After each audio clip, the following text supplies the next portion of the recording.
Cumprimentamos a todos com a paz de nosso Senhor e Salvador Jesus Cristo. Estamos iniciando mais um programa EBD na TV. Nós estamos aí no primeiro trimestre de 2009 e o tema do nosso trimestre é o livro de Josué, as conquistas e as promessas do povo de Deus. Hoje nós estaremos estudando a lição de número 2, que tem como título Josué assume a liderança de Israel. Então nós estaremos vendo hoje quando Josué assume a liderança após então a morte de Moisés. Agora então esse general, um homem que liderava batalhas, um homem corajoso, um homem valente e aquele discípulo mais íntimo de Moisés, que sempre estava perto de Moisés, aprendendo de Moisés, ele agora colocaria em prática tudo que aprendeu com Moisés e assumiria sua liderança, que já era uma liderança militar, mas agora, além de militar, deveria ser então uma liderança também na parte do aconselhamento, na parte da direção daquele grande povo. E veja que não eram poucas pessoas. Nós sabemos que quando saíram do Egito eram 600 mil que puxavam da espada. E não era diferente agora. Eram por volta aí de 3 milhões de pessoas. Muita gente mesmo. E Josué teria agora a responsabilidade de guiá-los agora a tomar posse da terra. Deus os levou até ali à beira do Jordão. E as promessas de Deus, elas são adquiridas na nossa vida com luta, com esforço. Por isso, Josué ouviu 6 vezes a orientação de Deus, a exortação de Deus: esforça-te e tem bom ânimo. Era preciso ter muito esforço e era preciso ser muito animado, ter realmente a decisão de entrar na terra e possuir aquela terra. E para possuir a herança de Deus, teriam que batalhar contra o inimigo que estava ali naquela terra. Vários inimigos que estavam ali e deveriam ser derrotados.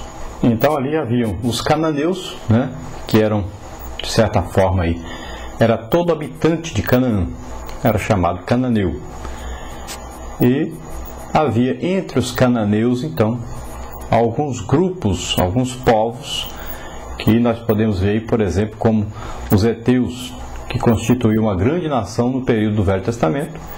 Suas possessões aí iam desde a Síria ao grande rio Eufrates. O poderoso império hitita, então, foi fundado no tempo dos patriarcas. Haviam ali também os heveus, que eram descendentes de Canaã. Os heveus ocuparam parte da Síria e da Palestina. No tempo de Salomão, então, eles foram empregados nos trabalhos forçados. Havia ali também os perizeus. Os perizeus, não se tem aí a dizer muito a respeito dos perizeus, e o que se sabe que, a semelhança de outros cananeus, os perizeus tornaram-se aí desenfreadamente idólatras e inimigos dos israelitas. Temos também aí os girgazeus. Esses também foram listados então como descendentes de Canaã. Na conquista de Jericó, por Josué, sofreram então fragorosa derrota. Temos também os amorreus. Além dos amorreus, nós temos também os jebuseus. São os descendentes do terceiro filho de Canaã. Habitavam nas colinas em redor de Jerusalém. Eles foram derrotados por Joabe, comandante das tropas israelitas, no tempo de Davi.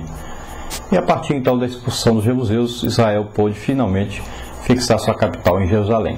Os jebuseus constituíam-se assim então um entrave na união entre as tribos hebreias do sul e do norte. Então esses são os principais povos cananeus. Então nós vamos ver aí que Josué teria que vencê-los e teria que expulsá-los. E, de preferência, com a ordem de Deus, era para destruí-los todos, não deixar ninguém vivo.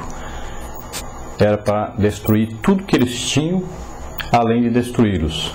E Josué teria então que possuir aquela terra juntamente com o povo de Israel.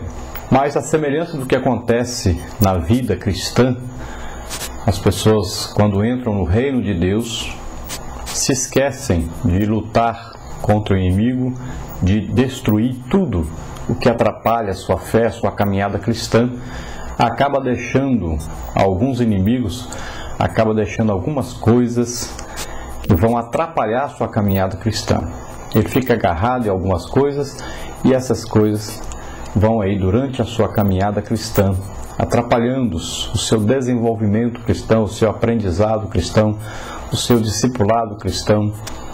Vão atrapalhando, às vezes a pessoa deixa de receber dons, deixa de receber o batismo com o Espírito Santo, deixa de receber revelação da palavra de Deus, deixa de pregar o Evangelho, de ganhar almas, e várias coisas vão acontecendo durante a vida dessa pessoa, devido a essas amarras, devido a essa falta de libertação de determinadas coisas que vão ficando no seu dia a dia, e que ele não luta, e muitas vezes até luta, mas não luta o suficiente, e vai ficando então amarrado com essas coisas, atrapalhando a sua vida.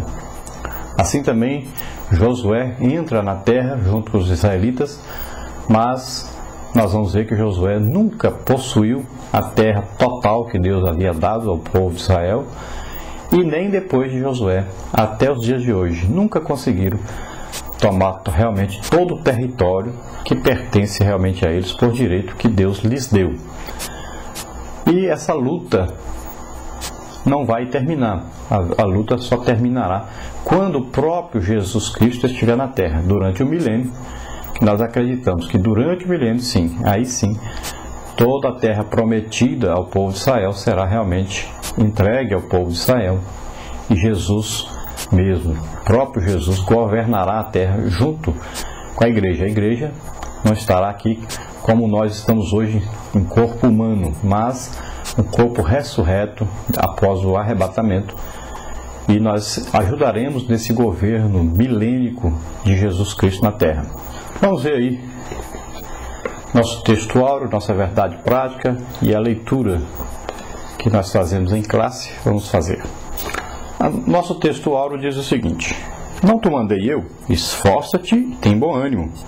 Não pasmes nem te espantes, porque o Senhor teu Deus é contigo por onde quer que andares. Josué 1:9.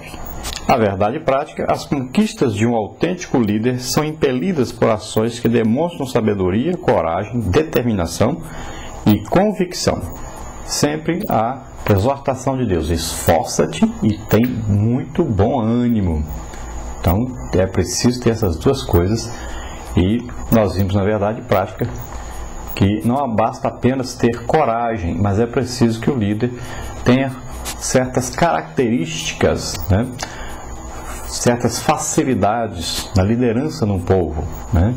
Ele vai precisar aí muito de ter um bom relacionamento com todos, vai precisar de ter muita sabedoria para conduzir as pessoas. Então aqui fala que ele precisa de sabedoria, de coragem, de determinação, de convicção, né? E nós vamos ver durante a lição que ele precisa ser um bom estrategista e sempre saber que existe o inimigo, e como vencer esse inimigo ele vai precisar de aprender sobre isso, de esforçar-se por aprender, por saber como derrotar o inimigo antes de entrar na luta. Então é preciso que cada crente tenha em mente que existe um inimigo, que é Satanás, os seus demônios, e é preciso ler a Bíblia e estar em constante oração, em preparação para a luta, porque a luta é diária, sempre vai haver a luta. Principalmente nós vamos ver que no dia mau, que a Bíblia diz que existe aquele dia mau, aquele dia em que você vai precisar estar forte, tanto espiritualmente como materialmente. Tanto você vai precisar de coragem, como vai precisar de estar cheio do Espírito Santo para vencer essas lutas que vêm no nosso dia a dia. Vamos à nossa leitura bíblica em classe, que está aí em Josué, capítulo 1, do versículo 1 ao 3, versículo 5, versículos 7, 8 e 9. Vamos ver. E sucedeu depois da morte de Moisés, servo do Senhor, que o Senhor falou a Josué, filho de Num, servo de Moisés, dizendo: Moisés, meu servo, é morto. Levanta-te, pois, agora passa esse Jordão, tu e todo este povo, a terra que eu dou aos filhos de Israel. Todo lugar que pisar a planta do vosso pé, vou-lo tenho dado, como eu disse a Moisés. Ninguém se susterá diante de ti todos os dias da tua vida. Como fui com Moisés, assim serei contigo. Não te deixarei, nem te desampararei. Então somente esforça-te e tem muito bom ânimo, para teres o cuidado de fazer conforme toda a lei que meu servo Moisés te ordenou. Dela não te desvies,